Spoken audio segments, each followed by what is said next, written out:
What's up, my friends? We're going to start a new drawing today. So a few things we want to talk about, beginning with our 7 elements of art. So please repeat these 7 words after me. Line, shape, color, texture, form, space, value. So we're going to start off the way we always do, with some lines. We're going to use those lines to create some shapes. We're going to use a special line, the horizon line, to help to create some space. We're going to use some color. When we're done with all of our lines and shapes, we're going to use that color to help us fill our space, as well as to create a little bit of texture. So that being said, let's go ahead and move on to our next topic of conversation. That being, of course, our 7 principles of design. So again, please repeat these 7 words after me. Balance, unity, pattern, rhythm, movement, emphasis, contrast. So we're absolutely going to create an emphasis, a main thing for people to look at when they look at our artwork. We're going to put that emphasis in the middle.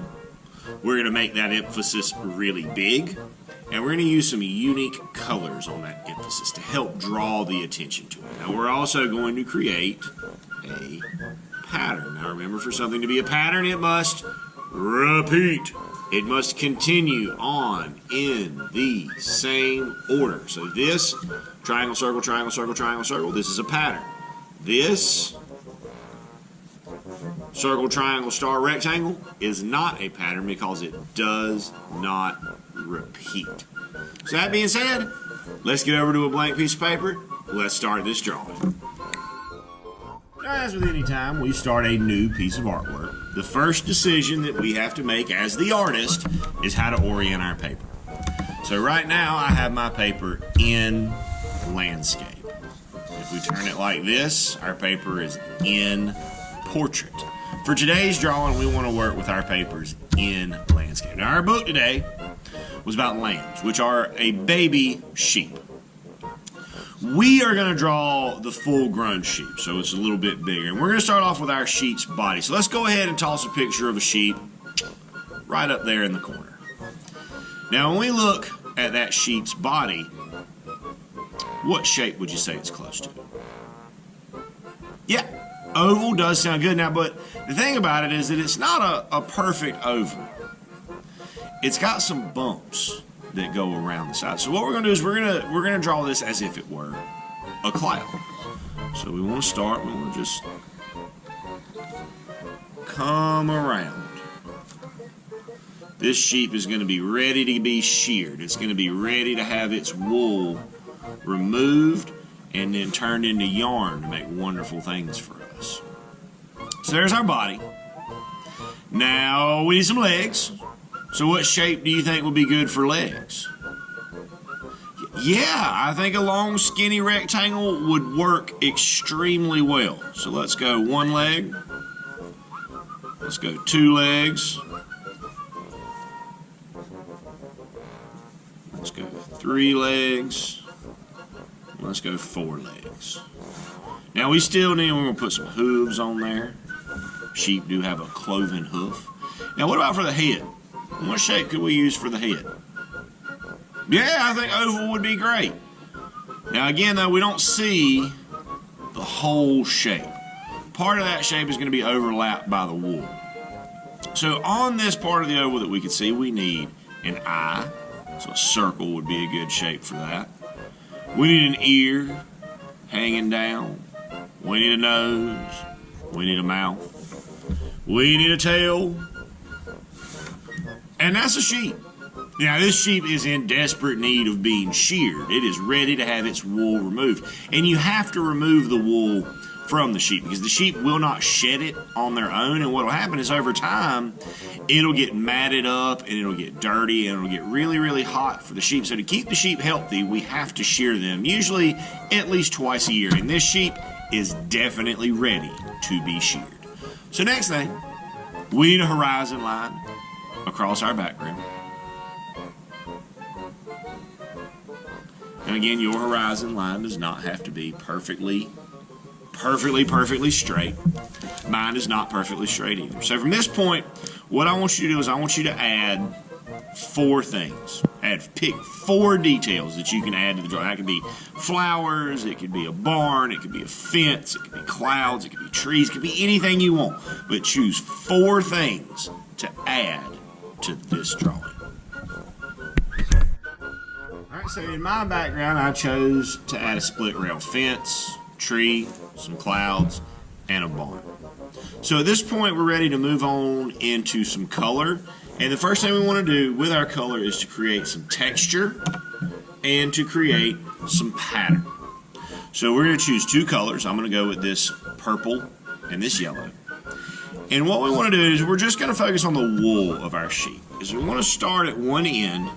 We want to use this kind of looping line. We just want to loop around. There's going to be a little bit of white showing. That's okay. We're going to take our next color. I'm going to loop it around. We want to create that woolly, furry texture that the sheep would have. Now again, your colors don't have to be the same as my colors. I chose the purple and yellow because I like the way they look together. And you should choose colors that you like, that you want to use, that make you excited to see their pretty bright colors onto the page. Just keep making that loop. So I'm going to speed up this part so we can see the finished product. So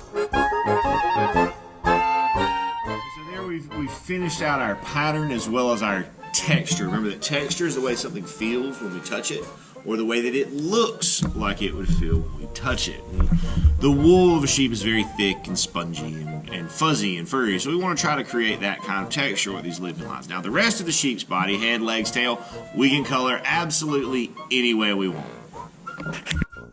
So I chose to do mine black. Now that leaves the rest of our background to finish out in color. So go ahead, pause the video, finish out your background. We'll come back and discuss in a few minutes. Okay, so at this point we've got our emphasis color, we've got our pattern and texture on here. We've got our background color. Now notice in my tree, I used the same kind of line and made the same kind of texture that I have in my sheep, my adult lamb. So now that leaves the grass down here in the pasture. Now we're going to do this the same way we've created the grass texture in other drawings, which is to create zigzag lines all the way across the paper. We want to make sure that our lines touch each other a little bit. You know, we stay aware that this is going to leave some little gaps, but we're going to deal with those in just a second. Again, I'm not going to do the whole thing down here. I'm just going to do enough for you to see and remind you how to create this texture. So we've got these zigzags, and then we're going to take a brown and just very gently, we are not pressing down hard when we do this. We want to press down pretty hard when we use the green, but we want to be very, very gentle with the brown. And that will fill in those gaps and make it look like there is some grass underneath some dirt underneath our grass and our texture. So of course I will continue on across here and we'll take a look at the finished piece in just a moment. And there, my friends, you have a completed, finished drawing. We have our emphasis right in the middle, really big, with these unique colors. We have many different textures that we've used. We've got our texture in the wool of our sheep who is ready to be sheared. We have our texture in the leaves and branches of our trees. And we have our texture in the pasture, the grass that our sheep is walking on. We've created space by using a horizon line. We have used all of our space by using our color to fill everything and not leave anything undone. This, my friends, is a finished piece of work. As always, my friends, good luck to you with everything you do, and happy arting.